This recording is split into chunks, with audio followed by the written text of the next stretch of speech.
Halo Sobat Suka Cerita, Assalamualaikum, selamat datang kembali di channel ini. Seperti biasa, aku akan bercerita tentang sejarah dan asal-usul tempat. Langsung aja dengerin ceritanya sampai habis, sejarah dan asal-usul Tangerang.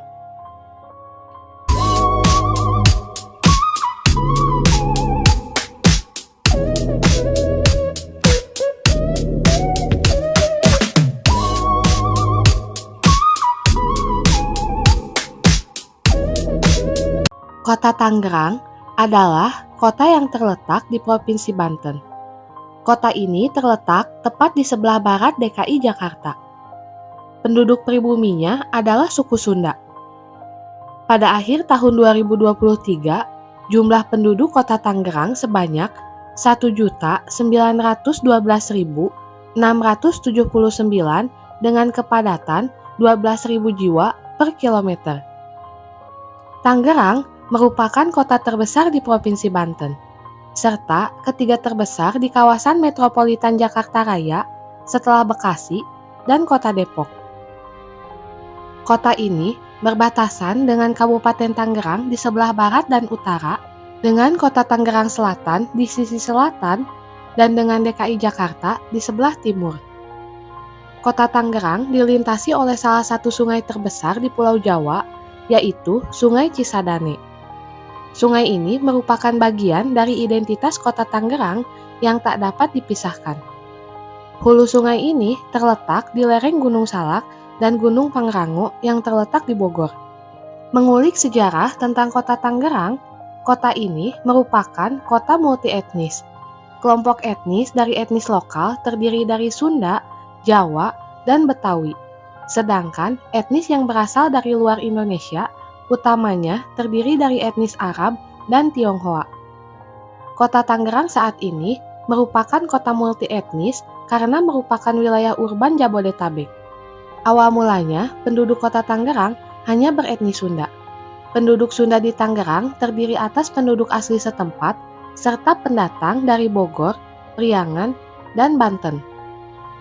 Kemudian, di tahun 1526, penduduk baru dari wilayah pesisir Kesultanan Demak dan Kesultanan Cirebon datang ke Tangerang.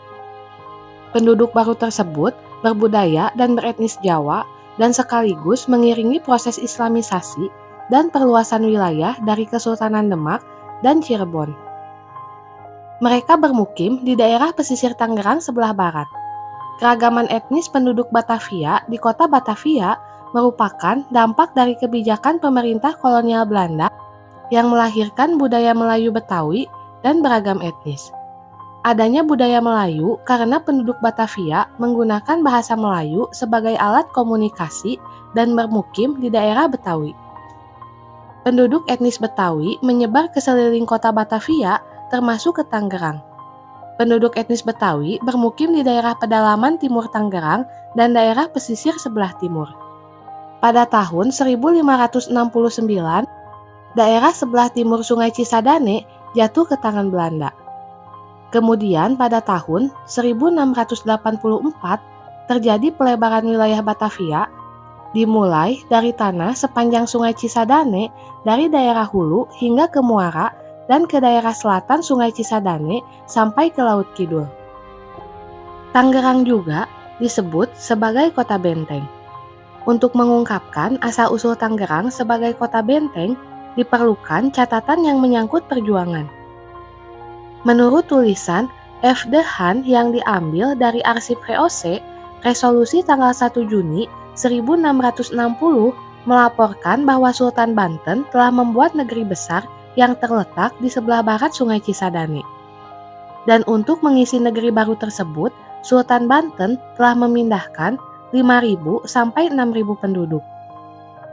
Dalam Dag Register tertanggal 20 Desember 1668 diberitakan bahwa Sultan Banten telah mengangkat Raden Senapati dan Kiai Demang sebagai penguasa di daerah baru tersebut. Namun karena dicurigai akan merebut kerajaan, Raden Senapati dan Kiai Demang dipecat oleh Sultan Banten. Sebagai gantinya, diangkat pangeran Dipati lainnya. Atas pemecatan tersebut, Ki Demang merasa sakit hati Kemudian tindakan selanjutnya, ia mengadu domba antara Banten dan VOC. Tetapi, ia terbunuh di Kedemangan. Dalam arsip VOC selanjutnya, yaitu dalam Dag Register tertanggal 4 Maret 1680 menjelaskan bahwa penguasa Tangerang pada waktu itu adalah Kiai Dipati Suradilaga. Kiai Suradilaga dan putranya Subraja meminta perlindungan VOC dengan diikuti 143 pengiring dan tentaranya. Ia dan pengiringnya ketika itu diberi tempat di sebelah timur sungai berbatasan dengan pagar VOC. Ketika bertempur dengan Banten, Suradilaga beserta ahli perangnya berhasil memukul mundur pasukan Banten.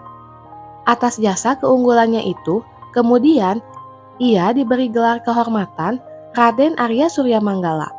Sedangkan Pangeran Subraja diberi gelar Kiai Dipati Sutadilaga. Selanjutnya, Raden Arya Sutadilaga diangkat menjadi Bupati Tangerang I dengan wilayah meliputi antara Sungai Angke dan Sungai Cisadane. Gelar yang digunakannya adalah Arya Sutadilaga I. Kemudian, dengan perjanjian yang ditandatangani pada tanggal 17 April 1684, Tangerang menjadi daerah kekuasaan VOC. Banten tidak mempunyai hak untuk campur tangan dalam mengatur tata pemerintahan di Tangerang.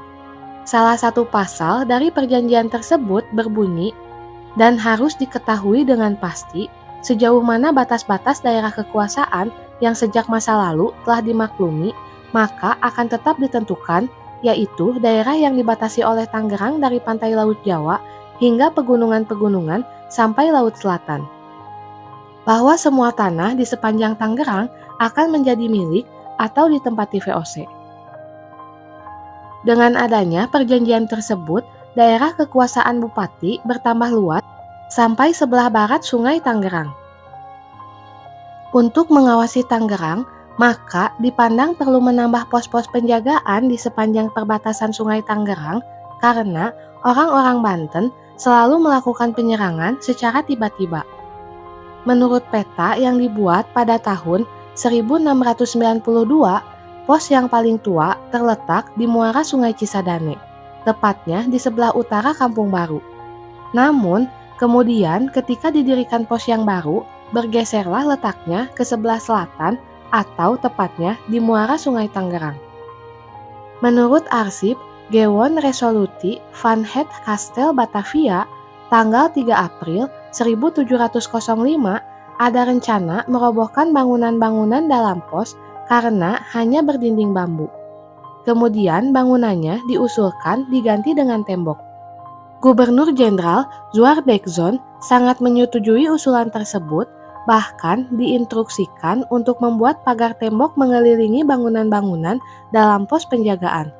Hal ini dimaksudkan agar orang Banten tidak dapat melakukan penyerangan. Benteng baru yang akan dibangun untuk ditempati itu direncanakan punya ketebalan dinding 20 kaki atau lebih. Di sana akan ditempatkan 30 orang Eropa di bawah pimpinan seorang Van Dijk dan 28 orang Makassar yang akan tinggal di luar benteng. Bahkan dasar benteng adalah batu bata yang diperoleh dari Bupati Tangerang Arya Sutadilaga I. Setelah benteng selesai dibangun, personilnya menjadi 60 orang Eropa dan 30 orang hitam. Yang dikatakan orang hitam adalah orang-orang Makassar yang direkrut sebagai serdadu VOC. Benteng ini kemudian menjadi basis VOC dalam menghadapi pemberontakan dari Banten. Kemudian pada tahun 1801 diputuskan untuk memperbaiki dan memperkuat pos atau garnison itu dengan letak bangunan baru 60 meter agak ke sebelah tenggara. Orang-orang pribumi pada waktu itu lebih mengenal bangunan ini dengan sebutan benteng. Sejak saat itu, Tangerang terkenal dengan sebutan benteng. Namun, benteng ini sejak tahun 1812 sudah tidak terawat lagi. Bahkan menurut Superintendent of Public Building and Work, tanggal 6 Maret 1816 menyatakan benteng dan barak di Tangerang sekarang tidak terurus, Tak seorang pun mau melihatnya lagi. Pintu dan jendela banyak yang rusak, bahkan diambil orang untuk kepentingannya. Berlanjut pada masa perjuangan kemerdekaan Indonesia. Pada Oktober 1945, Laskar Hitam, milisi Muslim ekstrim didirikan di Tangerang. Tujuan dari gerakan ini adalah untuk mendirikan negara Islam di Indonesia. Pada tanggal 31 Oktober 1945, Laskar Hitam menculik Otto Iskandar Dinata, Menteri Negara Republik Indonesia.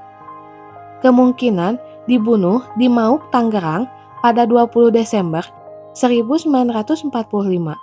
Setelah deklarasi kemerdekaan Indonesia, ada kerusuhan ras di Tangerang. Kelompok anti-etnis Tionghoa menyerang etnis Tionghoa di Tangerang karena mereka menganggap bahwa etnis Tionghoa mendukung pemerintah Belanda yang mencoba untuk kembali menguasai Indonesia. Berlanjut, setelah kemerdekaan Indonesia, sejak tahun 1981 hingga 1984, Bandara Internasional Soekarno-Hatta dibangun di Benda, Tangerang. Bandara terletak di Tangerang, namun disebut sebagai Bandara Cengkareng, karena Cengkareng adalah nama kecamatan di Jakarta Barat yang berdekatan dengan bandar udara. Pada Agustus 1996, Walmart, pengecer terbesar dari Amerika Serikat, membuka cabang pertamanya di Indonesia di Lipo, Karawaci, Tangerang. Sayangnya, cabang tersebut dijarah dan dibakar pada peristiwa Mei 1998. Walmart menghentikan investasi mereka di Indonesia setelah kerusuhan. Cukup sekian cerita yang dapat aku sampaikan. Semoga bisa menjadi informasi yang bermanfaat buat kalian yang mendengarkan. Bantu support terus channel ini ya teman-teman dengan cara like, komen, share sebanyak-banyaknya, dan subscribe. Bye!